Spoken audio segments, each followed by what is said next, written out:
and I have been selected for pursuing international relations and area studies from JNU, and this was my first attempt itself.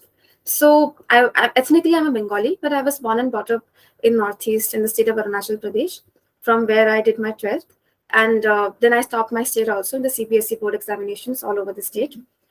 And after that, I did my graduation in political science from Delhi University, which I did from Nidhi Shriram College for Women, popularly known as LSR. So from school days itself, I had a knack for IR. I remember reading Tim Marshall's Prisoners of Geography back in my 12th standard, and I was properly mind blown by that book. So in my undergraduate days back in LSR, I did a lot of internships with some think tanks. I wrote op-eds on IR issues like India's foreign policy, national security, and those kind of issues. And then I was also a member of Global Youth. It's a inter-student organization popular in Delhi University, which works with different embassies to organize events and those kind of things, seminars. So I remember back in college itself, for India's former NSA, Miss Ambassador Shiv Shankar Menon had come. So I used to go to these kind of events. And from there itself, I sort of realized that I want to pursue international relations in my master's, because that's where my interest lies. And again, for India, it is always JNU, where the the School of International Studies is so well reputed. So therefore, for me, JNU and SIS particularly was my first preference, where I wanted to do my master's. And luckily, in my first attempt itself, because I graduated this May only from LSR, so in my first attempt itself, I got into JNU. So it's a big relief, and I'm looking forward to my course and my time in JNU. So when did you start your preparation? So that's a very good question. And I think a lot of the insights that I'll have about this exam will depend on this. Because so if you remember correctly, CUET happened this time for the first time, right? So before that, we used to have JNU entrance examination. So when I was preparing, so obviously I'll always advise to the future aspirants that start as early as possible. However, in my case, the situation was that we were very much unclear as to how the examination will be, like whether it will be JNU EE or whether it will be CUET, because JNU didn't announce as to what mode of examination they'll take. And as you know, sir, previously there used to be 3 papers for all the 3 courses, and the syllabus and everything, it used to be very different and difficult also in terms of economics, sociology. These kind of topics used to come in the examination. So for that, the preparation strategy had to be different. And then when I researched about CUET, so then again, the CUET is a different kind of examination, which is mostly focused on poli-sci, and which covers most of the broad themes which comes under poli-sci. So that's why I was in a flux. And because also DU, if you know, it opened all of a sudden in the midst of 6th semester. So I had my offline examinations. So I had a lot of time crunch. So therefore, I thought to first focus on my offline examinations, my 6th semester examinations. And thereafter, I started my preparation when I finally got to know that JNU will take admissions this year through CUET. So again, so there were 2 pathways for that. So there was part A, which covered generally English, mathematics, and aptitude. And then there was section B, which covered poli-sci in general, which had topics like Western political thought, Indian political thought, and international relations, public administration, public policy, comparative politics, those kind of small subtopics. But this time what happened was that the NTA gave us a proper syllabus. So that was very beneficial, because it did make the syllabus very comprehensive in terms of for you to know what to study and what not to study. So what I did was that obviously when you are preparing for an exam, you have to know the syllabus and also what previous toppers have done to be able to go through that examination successfully. So when I used to research, everything is available these days. So it's very accessible to all of us. So mostly toppers used to say that, read these books, read O.P. Gauba for WPT, read Baylis and Smith for IR. But because I just had 3 months, I didn't really have the time to go through these books, because I knew that even reading these books will take me 2-3 weeks. So then I made my own strategy that, I can't do this. I'll have to do something on my own. So I have to do a smart work. Otherwise, it's not going to be possible. So what I did was, so for any competitive exam, sir, in humanities particularly, it will have 4 bases, right? So the first base is the knowledge base that you will have, in sense that you will have to first create a knowledge. Only then you can I'm sorry, sir. Only then you can do those questions if you have that knowledge base. And the second is, you have to consolidate what you're studying, because what you'll be doing is that you'll be studying from a lot of places, right? So you have to Mhm. consolidate your knowledge base in terms of the things that you're studying, and based on that you will make your notes. Then you will solve a lot of mock tests, and then you will revise. So you Mhm. have to keep on doing these things. So please make a note of these things, whoever will watch this video, that first build your knowledge base, second consolidate your knowledge, then make notes, then give a lot of mock tests, and then revise all of the four things which I've done before. So now how I did it, right? So what I did was, I basically, I used technology extensively. I didn't read any paper. I just used Telegram and YouTube, and then I made some notes on the online platform, because I generally don't prefer using a lot of pen and paper. So I made all of my notes on Evernote. I made different notebooks for topics. And mostly on note making, sir, what I'll advise to aspirants is to solve a lot of questions, right? Because what will you see is that it's a lot of conceptual knowledge. So let me give you an example. Let's say Aristotle, right? Plato, sorry. So Plato, we all know what Plato talks about. So if you have a basic idea about Plato, his concepts, right? So he talks about this ideal uh, life in terms of the classes that he divides the world into, in terms of the philosopher class, the auxiliary, and so on and so forth. So you know that whatever Plato will say, it will somehow revolve around that. The individualist writ large, the kind of things that he says. So just if you know the basic tenet of a person's idea, you will be able to solve some questions. And therefore, I believe that to be able to solve these MCQs, just some good English, common sense is needed. Knowledge is also needed, but you need common sense, because a lot of the times, if you see MCQ is what, it's just four options. The answer is right in front of you. You have to choose the correct answer, right? So a lot of the times, just by reading at the options, you will know that this is not the answer, because the statements are too outlandish. They will not make any sense to you. They are too harsh at times. So by just using these small tricks, using your brain a little bit, common sense, you can solve these MCQs. So firstly, I'll tell everyone that like, be thorough with the CBCS syllabus. So that's what I did. Like, whatever I had studied, because obviously I had a poli-sci background, so for me it was a bit easier. But again, because I was from the COVID batch, so really we didn't really have that well classes. It was mostly online, and we all know how online classes happen, right? So we have to make that base, and for that base, you can refer to YouTube videos. There are a lot of good YouTube channels out there, and who will have videos on these topics. You firstly make your concepts very clear. That is very essential, because without concepts, you won't be able to do it. Then you solve a lot of these PYQs. So what I did was, I solved PYQs of all the central university, which I think you only provided.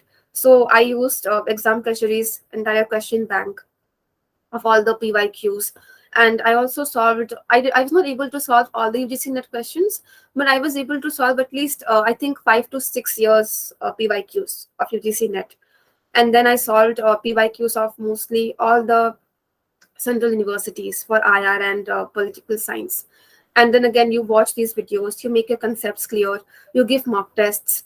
And what happens is that if you, let's say, solve 2000 or 3000 MCQs, if you're in that range, so you will be able to see the question itself. Like, when you will see a question, you'll be able to know, okay, if this question is correct also, or if this question is not. Like, you will have a basic idea about it.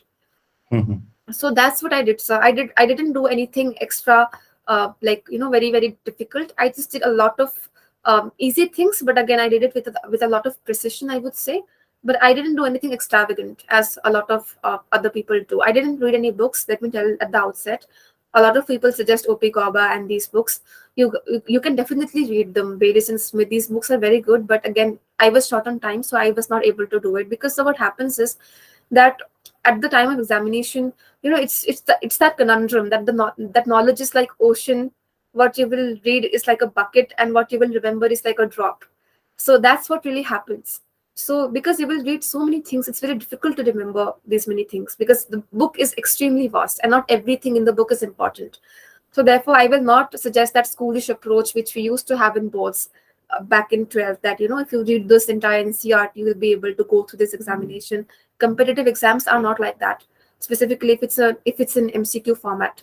So it's very important that you are thorough with the syllabus, you're thorough with the concepts, and if you just use your common sense, and because at the end of the day, it all comes down to what you do in those 2 hours, right? So none of your knowledge really matters. What matters is that what you do in those 2 hours of examination.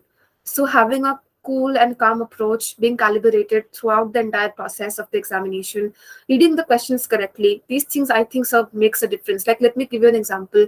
There was a question about Hawthorne experiment. Like, it was Hmm. conducted in USA. It's a question in PubAd. But to trick us, what CUET, the paper, if you see this time, sort of CUET, they tried to trick us in terms of the options. They were very tricky. So they were not very difficult questions, but they needed a lot of concentration. And to be able to do that in 2 hours in an examination environment is very difficult. So a lot of people, a lot of the people, what they will do is that as soon as they see Hawthorne experiments, they'll see, okay, it's correct. Elton Mayo, it's correct. But if you read the question, you will see that it's UK, in London. So it was not in London, it was in Chicago, in USA, where he did the experiments. So you have to, do these things because silly mistakes happen. Sometimes you will do the correct question, which you knew, you will mark them wrong. So these things will happen. So this is basically my strategy, what I did. So, Samiksha, what I can also get from the discussion points that we have raised. So, do you think now that going for IR and PISM, it becomes much easier for a student who has a political science background uh, as compared to a student who has not studied political science background, given the weightage and the pattern of examination and the suggestions that you have made? So I think having a poli sci background, it does adds an edge to your preparation. However, I will not say that it really outweighs uh, like an aspirant who has a poli sci background in terms of an aspirant who doesn't have. Because talking about myself, sir, I myself was not very clear in terms of the subject matters in a lot of like areas. Because as I said, I was from the COVID batch, and we all know how these 2 years were in terms of COVID. So our classes, and in terms of, I was not very satisfied with my own level, like what I would have studied in DU. So even though I did know a lot of things, but again I would say that uh, having a poli sci degree added depth to only a certain extent, because after that, uh, I think so preparing for a competitive exam is just different from what you study in the undergraduate days. So because in undergraduation days you're writing research papers, you're mostly analytical, we're mostly reading books like Oxford Companion to Indian Politics and those kind of things. And even though they're helpful, but in competitive examinations, questions like who said poverty of philosophy, these kind of questions are asked. Hmm. So it's a lot of rote learning also, like in terms of these questions like who wrote what book. These questions are very common. So I do think that maybe for a poli sci aspirant, like for a poli sci background person like me, that's why I was able to do it in a short period of time. But again, even if I was not, I don't think it is a very impossible task, considering so many things are available out there. And Hmm. as we know, humanities is an interdisciplinary course. So history, sociology, like I think I myself studied while preparing for this entrance. I studied Talcott Parson. He gave because the system theory comes from his basically like his theory, and again, Talcott Parsons is in sociology, right? Hmm. So we learned about him. So humanities in general, every subject, every discipline in humanities, be it IR or policy or public administration, these fields are extremely interrelated. So in public administration, I read Abraham Maslow. Now again, he give his theories mostly about psychology, but we read that in poli sci, right? So these things of intermingling, it will always happen. We read Amartya Sen, he's an economist. So if these things will happen, sir, but I don't think it's really tough. But again, I'll definitely say that if you do not have a poli sci background, and if you want to study IR or poli sci and crack CUET, so it's better to start early in terms of at least looking at the syllabus and to make yourself familiar with the course pattern. Hmm. So now coming next to the role of exam theory. So how do you evaluate the role of exam theory in enhancing your preparation and cracking JNU entrance exam? So it was very, very like I think exam treasury made my journey very easy, very smooth, because it was consolidated. Like everything was consolidated to me in terms of the question banks, PYQs, UGC net papers. because I had everything which the exam treasury provided. So I didn't really have to like look in some other place in terms of finding the question papers or something. Even the answer keys were provided, so it made my life very easy in terms of saving my time, because for me it was a race against time because I had it in less amount of time. So I Hmm. think in that way exam treasury was very helpful, that it gave me everything served on a platter. So I just had to just like do my bit.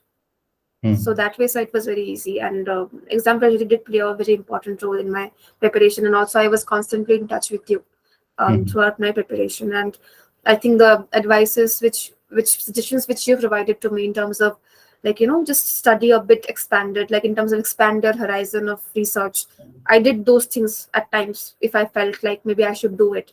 Like if let's say I was studying for uh, some summit, INJF summit, I would also recall some of the other summits which happened during that time.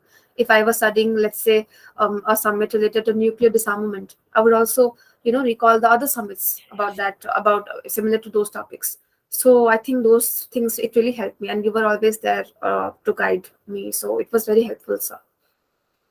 And how important is to solve the MCQs or the test series? Because when we were discussing with many students who could not clear the examination, so most of them said that they did not actually attempt or try to solve the question. They just went through the question. So how important is to solve the test series? So I think I'll take a middle path to this question in terms of how important it is, because again, like I'll say that no matter how many questions you've solved, the exam pressure is so much when you Hmm. are actually sitting in that exam hall that none of that really matters. What Hmm. matters is what you are doing in those 2 hours. So Hmm. if you have solved let's say 10,000 questions, but one question is intuitive, and if you get your intuition wrong, you will not be able to do that question. But again, that is something which happens to every aspirant, to every in every situation, right? But Hmm. I think where solving MCQs helps you is it gives you an edge in terms of you can approach the question correctly. Hmm. So when you solve a lot of MCQs, you already know that okay, this is how many MCQs I've solved. So it's just like if you're doing something every day, for you that is not a very big task. Like that is not a very difficult task for you. So Hmm. because we are from humanities background, we have never given competitive exam in our lives, because Hmm. now U is conducting its students through CUET and mostly the other universities in the undergraduate level. But Hmm. before that, like I am from the previous batch, right? So for us, it was mostly subjective answers. Like our admissions happened in DU through the board exams results, like the cutoffs, that. So we Hmm. never really approached MCQs. We never in our life till the date before this exams. We never really gave like when I'm saying we, I'm talking about students like me, like from the humanities background. Hmm. We really are not in sync with the MCQ pattern. So if you really go there without solving MCQ, it becomes tough because you've never solved it in the first place.